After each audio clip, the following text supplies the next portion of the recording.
Okay. Thanks for doing this. Absolutely. Would you introduce yourself for us?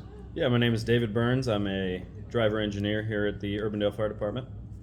And how long have you been with the fire department? This September will be 10 years.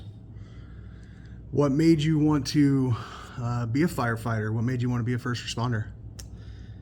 Oh, man. I think back to second grade is the first time that I ever thought about being a firefighter. Our teacher gave us a career day project, and so I had to go and pick a profession, and I chose a firefighter to go and interview and do a whole project on. And I kind of just liked the idea at that time, but after visiting the station and doing a paper and interview of the firefighter, I was pretty hooked from there on out. And after high school, I went to college to learn how to do it, and here we are.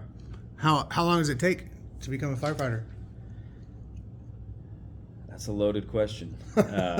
It really depends where you live and what department you're trying to get on to answer how long it takes to become a firefighter. I grew up in Southern California. Out there, you have to put yourself through school for a few years, and then you can apply. Some places out here, you can just apply with no school and no experience, and they train you and teach you everything.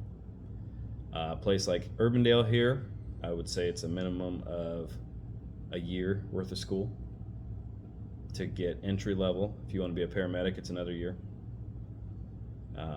But schooling is never ending in the fire service. I mean, I'm 10 years in and I am still enrolled in classes, and most people are. Awesome. What is the primary goal of the fire department? The primary goal of the fire department is to preserve life, obviously. And then subsequent goals are preserving property and spreading fire prevention knowledge. But, I mean, that all goes into preserving life and preserving property as well. Sure. You guys are a team. We are. So why is teamwork so important at the fire department? Teamwork is pivotal in the fire department. And I think the main reason for that is comfort level. You know, when you're doing mundane things around the station or really easy calls, it's not as important. We all function as a team in everything we do, but when you get the calls that, you know, can be life and death, just knowing that you can rely on the people that are with you is huge. I mean, if you had to question the person next to you or the person behind you and whether or not they're going to do what they're supposed to or know how to do what they're supposed to, it just doesn't let you do your job to the fullest. Awesome. So you said that you had a chance to visit a fire department when you were younger. You did a paper on them, did a little project similar to what I'm doing with this interview, right? So here, and when you got here, maybe previously, who is someone that you look up to as a fireman, as a firefighter, who really changed your perspective on the aspects of the job?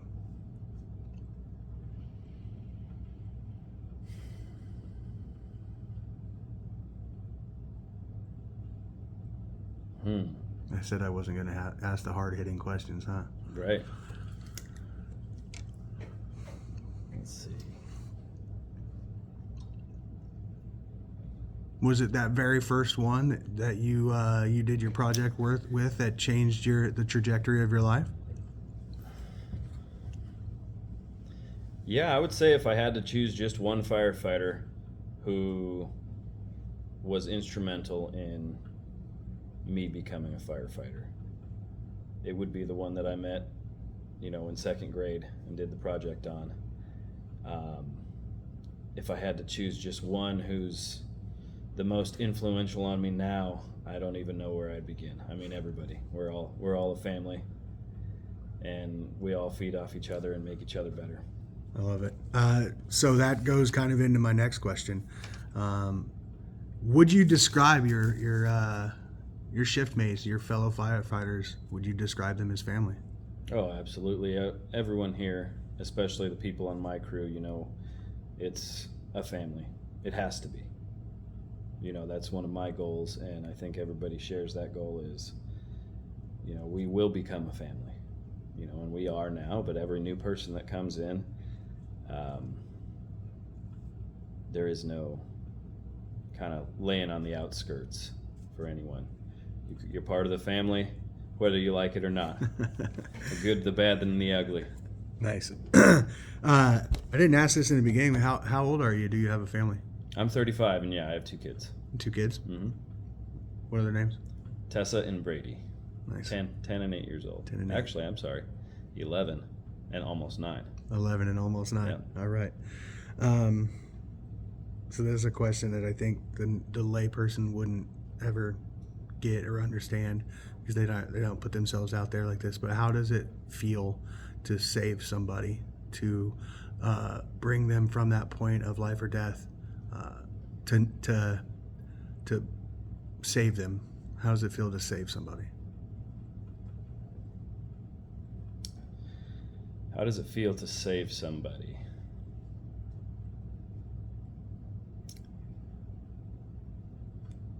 I think that the answer to that is very dependent on where you are in your career. The first couple times, it's amazing.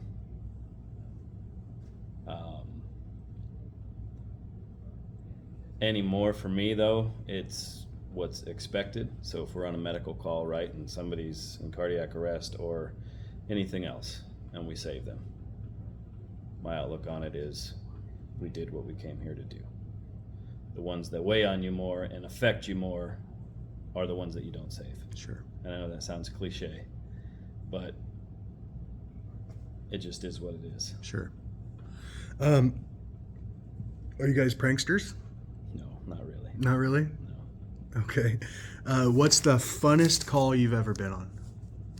Oh, the most fun call I've ever been on. Oh, man. I